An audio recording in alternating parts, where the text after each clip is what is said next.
Oke, kembali lagi bersama gue guys. Kita bakal lanjut ngebahas dasar pemrograman Golang.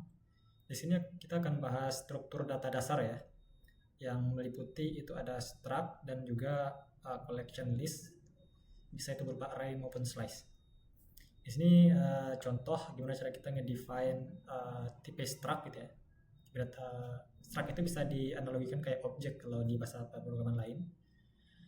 Objek yang static typing, ada key-nya, ada tipe datanya apa. Kalau JavaScript kan untuk objeknya tipe datanya nggak jelas ya, jadi bebas mau bisa dimasukin. Kalau di Go harus presisi tipe datanya apa, dan cuman bisa tipe data itu yang desain ke key tersebut. Oke, kita langsung saja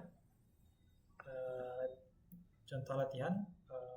Itu gg, kemudian pertama kita perlu define tipe datanya, tipe struct-nya maksudnya, dengan keyword type, kemudian diikuti dengan nama struct-nya apa, terus lanjutkan dengan keyword struct.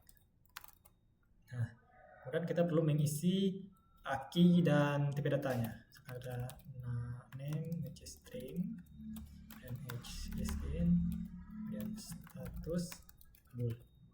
Setelah kita selesai ngedefine struct-nya kayak strukturnya kayak begini, maka kita bisa assign variable yang tipe datanya struct itu. Misalkan gini, ada student namanya ayam, name langsung autocomplete ya, ayam, dan age sekarang 7 tahun, tua banget, 2 tahun. Status misalkan true, menyatakan dia masih hidup ya. Perhatikan di sini ada garis merah ya. Kalau di Golang itu setiap akhir baris untuk define key-nya ini harus diakhiri dengan koma. Nah, jadi make sure ada koma di akhir ini ya. Kalau kelewatan nanti dia bakal error. Oke. Nah, sekarang kita udah punya nih variable namanya ayam. Tipe datanya itu adalah student ya kan. Kita bisa coba print aja ya. Oh ya, buat ngakses key-nya itu kita bisa pakai kayak ayam.name gitu ya, atau ayam menggunakan titik untuk ngakses key-nya Pak, ayam.h. Sekarang gini, print saja. Misalkan ini kita bakal print ayamnya. Kita lihat bentuknya kayak gimana ya.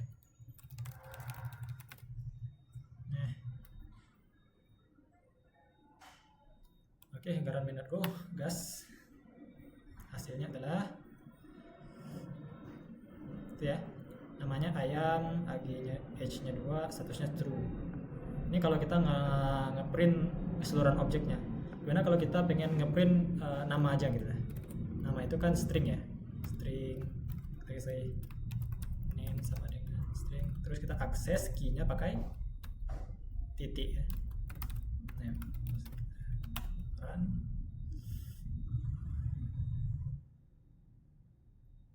name sama dengan ayam, oke? Jadi untuk struct kurang lebih gitu aja. Kita bakal lanjut ngebahas apa namanya, list ya. Kita lanjut ngebahas list, array, dan slice. Apa bedanya array dan slice? Array secara sederhana itu array itu dia fixed size. Jadi kalau misalkan sejak awal kita udah tentukan panjang arraynya itu misalkan 5, untuk belakangan itu nggak bisa memodifikasi arraynya untuk misalkan lebih dari 5 atau kurang dari 5 untuk ukuran arraynya. Sementara slice itu dia dynamic. Biasanya sejak awal kita nggak define ukuran, biasanya ya kita nggak define ukuran slice-nya berapa, tapi belakangan kita bisa menambah ukurannya, kayak menambah isi dari slice-nya, jadi ukurannya selalu bertambah gitu, misalkan di append gitu. Untuk cara definisinya sederhana. Untuk array tentukan ukuran sejak awal, jadi nanti akan dibuat array ukuran 5 dan tiap elemennya itu diisi dengan zero value dari tipe datanya. Misalkan integer itu zero value-nya kan 0 ya, jadi nanti dibuat array dengan ukuran panjangnya itu 5, tapi tiap elemennya itu isinya 0 semua. Kalau string kan zero value-nya empty string, kalau boolean zero value-nya itu false gitu ya. Kita langsung saja coba untuk ngedefine-nya. Misalkan di sini kita bisa contoh ya, misalkan R ini adalah array integer, ukurannya itu berapa? 5 ya. 5. Terus coba kita cek. Oke. Harus dengan ZV. Oke, kita cek ya. Apa value-nya? Ya udah, ya kan? Jadi dia dibikinnya array itu ukurannya 5 dan tiap elemennya itu diisi dengan zero value-nya. Zero value dari ini itu kan 0 ya. Karena gimana mungkin untuk array gitu ya, buat mengaksesnya sama menggunakan index kayak PKR, terus indeksnya berapa. Sebagai reminder, kalau di list ataupun array di bahasa pemrograman itu biasanya bukan biasanya sih, selalu dimulai dari 0 ya. Jadi kalau misalkan untuk mengakses elemen pertama itu bukan array 1 tapi array 0. Kan gini. Array 0 ini elemen pertama ya. Untuk elemen kedua itu array 1. Jadi indeksnya itu startnya dari 0. Jadi mengakses elemen pertamanya itu pakai 0 ya. Oke, itu untuk array. Array ini fixed size ya, jadi kita nggak bisa nambahin atau ngurangin ukurannya. Dan biasanya array ini jarang dipakai sih, seriusan. Array ini jarang dipakai. Mungkin untuk sebagai pengetahuan cukup lah ya. Karena biasanya tuh kalau di project real itu orang biasanya pakai slash terus, karena lebih dinamis ya, lebih fleksibel. Oke, sekian untuk array. Slash gimana slash? Yang ngebedain array sama slash selalu dengan integer. Nah, yang ngebedain array sama slash itu ada di ininya, ukurannya. Kalau array dia langsung nge-specify ukurannya sejak awal ya. Dia pengen array ukuran sekian. Kalau slash enggak, dia nggak define, dan dia bisa assign berapapun value-nya ya.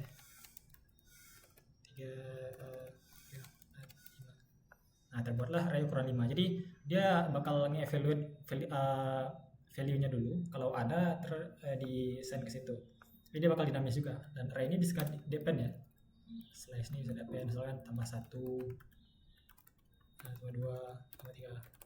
Artinya setelah slash-nya di define, dia masih bisa dimainin slash-nya. Ini kan nambah ukurannya, jadi ditambahin di belakang 1, 5,1 terus gitu. Jadi array itu cukup slash ini lebih dinamis, dan biasanya programmer lebih suka pakai slash. Untuk mengakses juga sama ya, slice slice. Oke, cek value-nya 1, 2, 3, 4, 5 ya kan. Gimana kalau kita pengen ngakses elemen pertama? Cara ngakses satu gimana?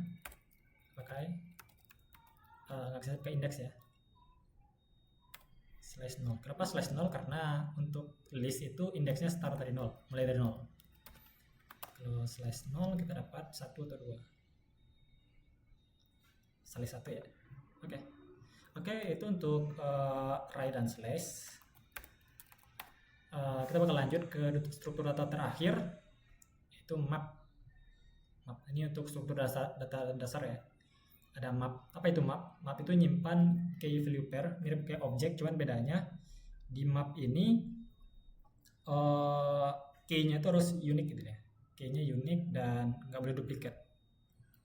Dan biasanya gunanya untuk mapping tipe data satu ke tipe data yang lainnya. Misalkan kita define di sini ada my map, which is suatu map. Key-nya itu tipenya datanya apa? String. Dan value-nya juga tipe string. Oke. Ini kita nge-define empty map 9 menit. Oke. Kemudian kita bisa assign value-nya dengan map my map, terus nama dengan skies, my map, alamat dengan Tangerang ya.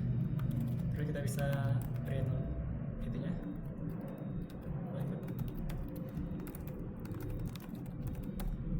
Ada hasil kayak gimana. Nah, gitu ya.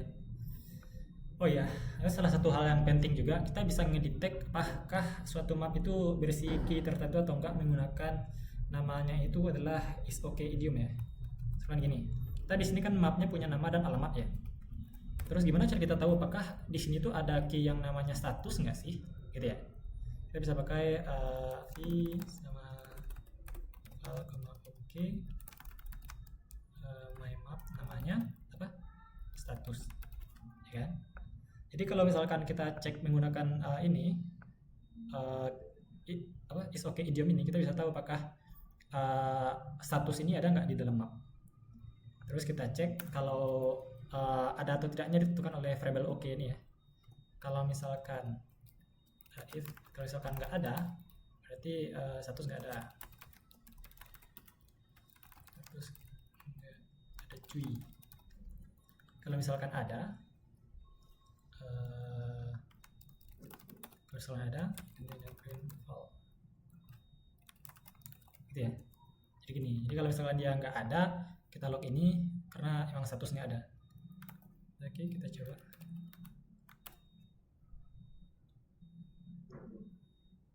Status nggak ada ya, karena emang status nggak ada kan, kita cuman ngasih nama dan alamat, status nggak ada.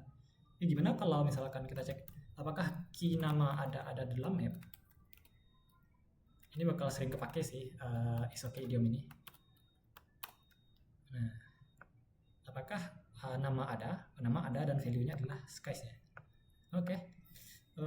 Segitu dulu untuk data struktur dasar kita bagi pada kesempatan ini. Untuk nge-review kita punya struct untuk nge-define struktur objek gitu lah ya, dan array dan slice untuk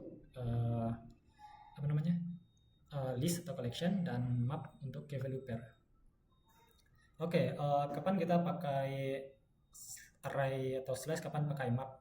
Pertimbangannya gini, kalau misalkan concern sama urutan atau urutan itu penting ya, harus dipertahankan, misalkan kayak A, B, C, D, pakailah array atau slice karena dia buat iterasinya ya, nge-loopingnya itu dia sekuensialkan dari awal ke akhir.